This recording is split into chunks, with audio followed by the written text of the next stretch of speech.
శుక్లాంబరధరం విష్ణుం శశివర్ణం చతుర్భుజం ప్రసన్నవదనం ఝాయేత్ సర్వవిఘ్నోపశాంతయే.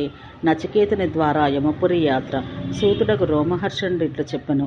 వేదాంగ పారంగతులైన వ్యాసుని శిష్యుడగు వైశంపాయనుడు జనమేజయ మహారాజు ఆస్థానానికి వెళ్ళెను. కానీ ఆ సమయాన రాజు అశ్వమేధ యజ్ఞమందు దీక్షితుడుగా ఉన్న కారణం చేత ఆయన సింహద్వారం వద్దనే ఆగిపోవలసి వచ్చెను.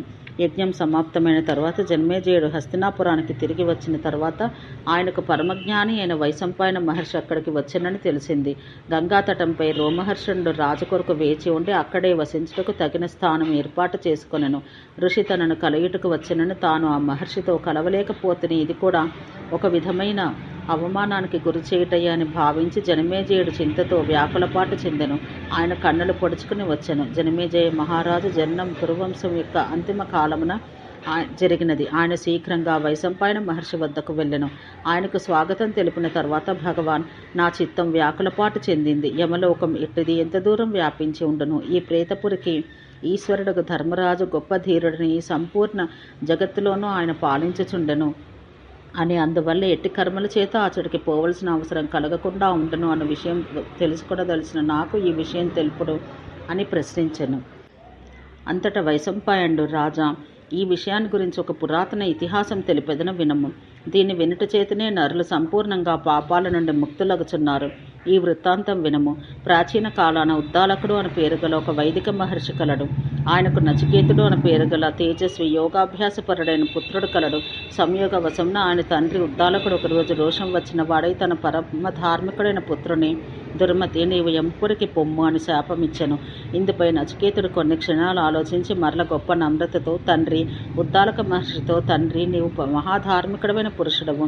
మీరు చెప్పిన మాటలు ఎన్నడూ మిథ్య కాలేదు. అందుచేత నేను ఇప్పుడే మీ ఆజ్ఞ చేత మహాతేజోవంతుడైన యముని యొక్క అందమైన నగరానికి వెళ్తున్నానని పలికెను.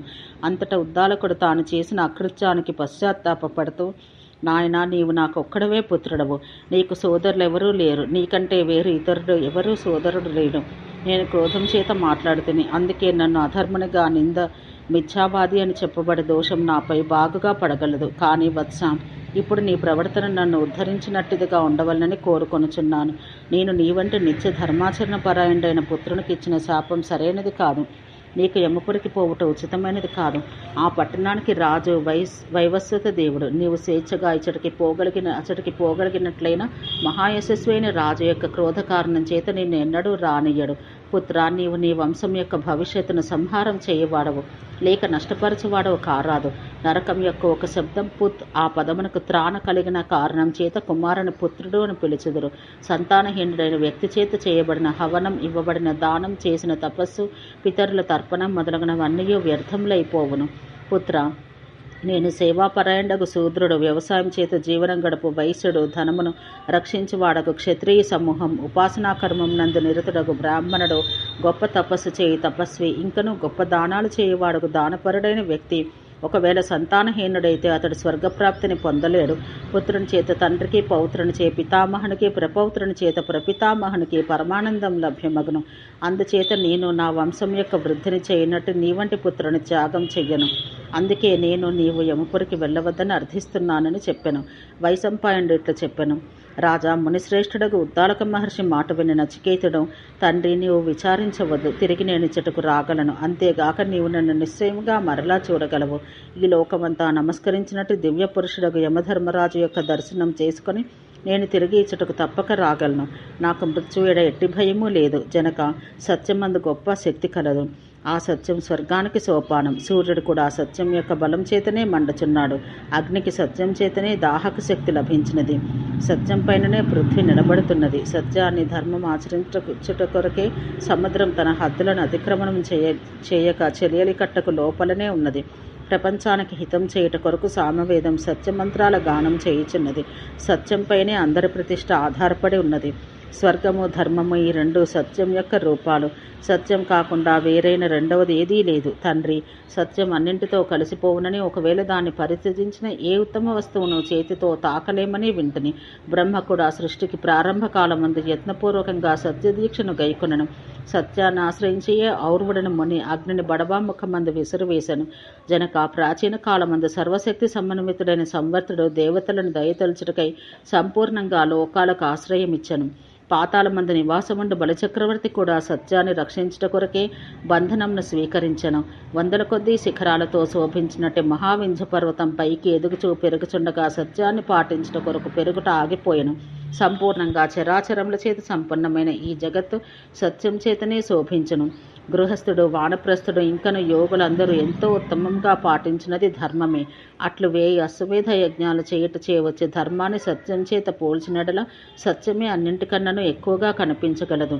సత్యం చేత ధర్మరక్షణం జరుగును.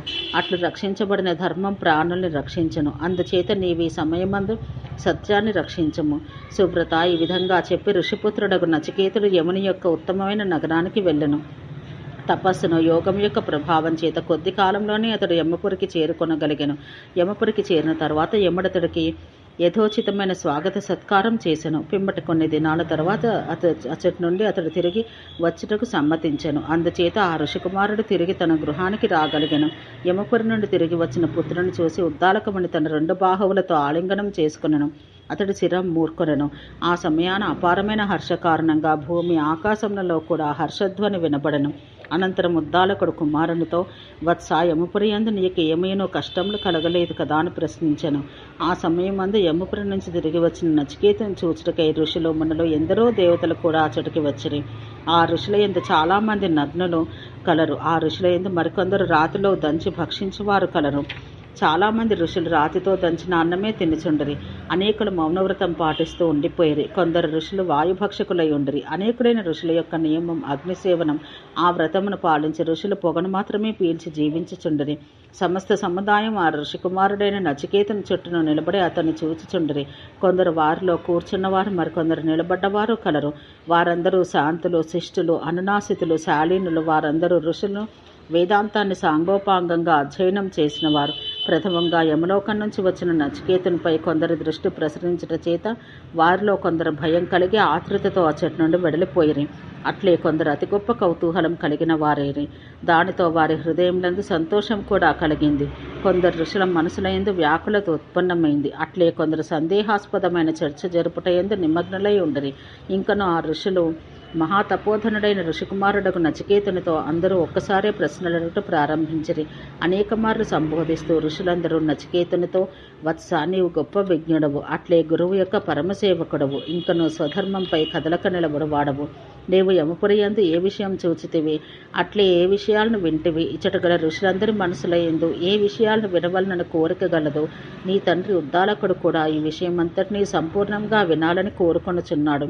తండ్రి, మేము అడిగిన వాని యందు ఏవైనా రహస్య విషయాలున్నడలా వారిని ప్రత్యేకంగా భావన చేసి స్పష్టంగా మాకు తెలియనట్లు పలుకుము. ఎందుకనగా ఆ యమలోకం నుంచి అందరూ భయభీతులుగా ఉందరు. ఈ విషయం అందరికీ తెలిసినదే. ఈ మాయారాజ్యమందు గల సంపూర్ణ జగత్తు లోభము, మోహముల వల్ల కలిగిన అంధకారంలో వ్యాపించి ఉన్నది. చింతనము, అట్లే అన్వేషణ మన కర్మలో ఉండియే ఉండును. కానీ హితమైన మాట చిత్తమునకు సరిగా ఎక్కకపోవచ్చును. యమపురి యందు చిత్రగుప్తుని కార్యశైలి ఎట్లుండును, మరలా అతడి కథనం ఏ రూపంలో ఉండును, యమధర్మరాజు ఆయన కాలం యొక్క స్వరూపం ఎట్టిది, అక్కడ వ్యాధులు ఏ రూపం చే దృష్టిగోచరములగును, కర్మ విపాకం యొక్క స్వరూపం కూడా తెలుసుకోవాలని మేము కోరుకొనుచున్నాము. అంతేకాక ఏ కర్మం చేత అతడు విముక్తుడగనో ఆ విషయాలను కూడా తెలుసుకుంటా నా కోరిక. విప్రశ్రేష్ఠుడా, అతడు నీకు ఎటువంటి దృశ్యములు కనబడ్డవి లేక వినబడ్డవి, నీవు వాడిని ఎట్టి రూపంలో వినగలిగితివి, అది అంతా సంపూర్ణంగా విస్తరపూర్వకంగా ఉన్నదున్నట్టుగా వర్ణించుము. వైశంపాయనుడు ఇట్లు పలికెను, జనమే జయ, నచికేతుడు గొప్ప మనసు గల ముని. మహారాజా, ఋషులు ఈ విధంగా నచికేతుని ఎప్పుడు ప్రశ్నించిరో అట్లే శ్రేష్ఠులైన మునిపుత్రుడు ఏమి జవాబిచ్చనో వాణ్ణి నేను ఇప్పుడు తెలుపుతున్నాను, వినుము. ఓం శాంతి శాంతి శాంతి.